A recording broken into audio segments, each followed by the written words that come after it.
તો આપણે જે પીવીસીસમાં આપણે લોકેશન નાખીએ છીએ તો તેના જે લેટિટ્યૂડ અને લોંગિટ્યૂડ આમાં આપણે લઈએ છીએ તે સોફ્ટવેર તેને ડિગ્રી મિનિટ સેકન્ડમાં કન્વર્ટ કરે છે. તો આપણે જોઈએ કેલ્ક્યુલેશન કરીને કે ડિગ્રી મિનિટ સેકન્ડ જે આપણું સોફ્ટવેર કન્વર્ટ કરે છે તે સાચું છે કે ખોટું. તો સૌથી પહેલાં તો લેટિટ્યૂડ ટુ ડીએમએસ એટલે ડિગ્રી મિનિટ સેકન્ડ.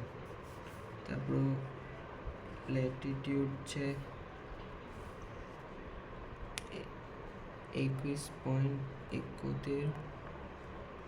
તો આ જે 21 છે તે ડિગ્રી કહેવાય. હવે મિનિટ શોધવા માટે જે પોઈન્ટ પછીની આ વેલ્યુ છે કે 0.71ને આપણે 60 વડે ગુણવાની, કેમ કે 1 કલાકમાં 60 મિનિટ હોય.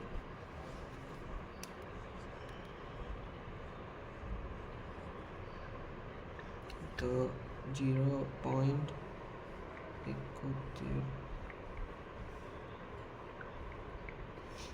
તો જવાબ છે 42.8. આ જે 42 છે તે મિનિટ છે. હવે સેકન્ડ શોધવા માટે જે પોઈન્ટ પછીની વેલ્યુ છે 0.8 તેને આપણે પાછું 60 વડે ગુણવાનું, કેમ કે 1 મિનિટમાં 60 સેકન્ડ હોય. તો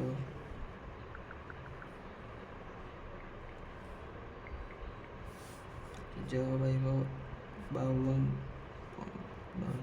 તો આ જે 52 છે તે આપણું સેકન્ડ છે. તો આપણું ડીએમએસ એટલે ડિગ્રી મિનિટ સેકન્ડ થાય 21 એટલે ડિગ્રી મિનિટ જે છે તે 42 અને 52 છે તે સેકન્ડ.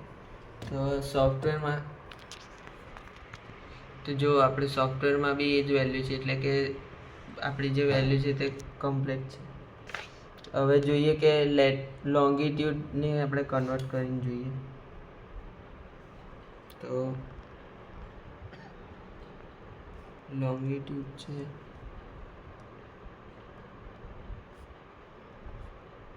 એની બી સેમ જ મેથડ છે.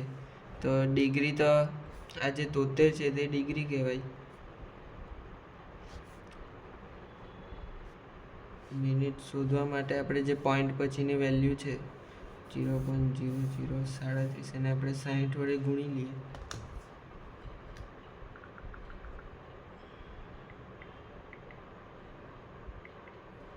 તો 0.2 તો આપણી મિનિટ છે તે 0 છે. હવે સેકન્ડ તો 0.2 60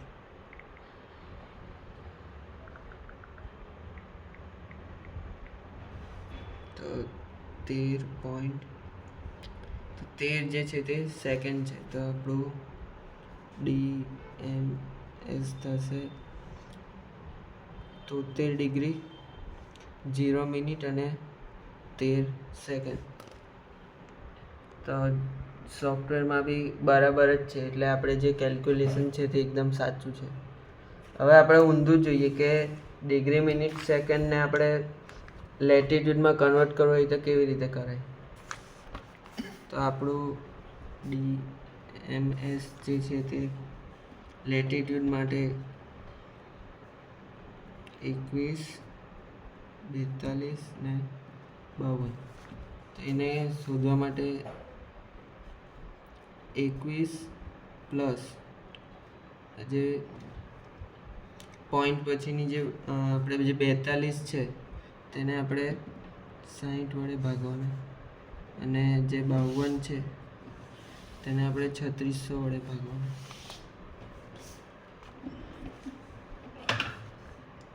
તો 21 પ્લસ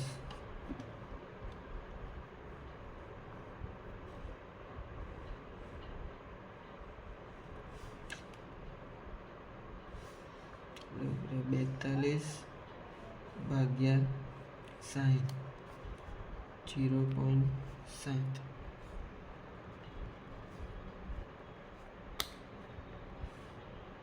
52 3600 0.0144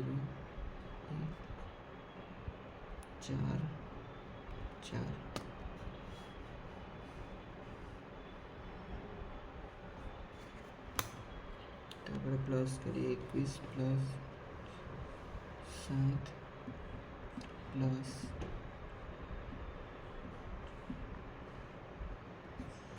તો જવાબ છે 21.74. તો આપણો જવાબ છે 21.7144 અને આમાં આપેલું છે 21.7147 એટલે નજીકની જ વેલ્યુ છે. તો એ જ રીતે આપણે લોંગિટ્યુડ છે તેને આપણે ડીએમએસમાં કન્વર્ટ કરીએ. તો લોંગિટ્યુડનું ડીએમએસ જે છે તે 73 0 13. તો એને બી સેમ જ રીતે આપણે 73 ને પ્લસ 0/60 13 પ્લસ 3600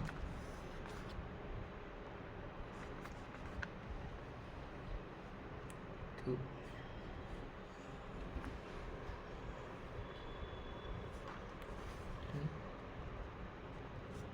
0 પ્લસ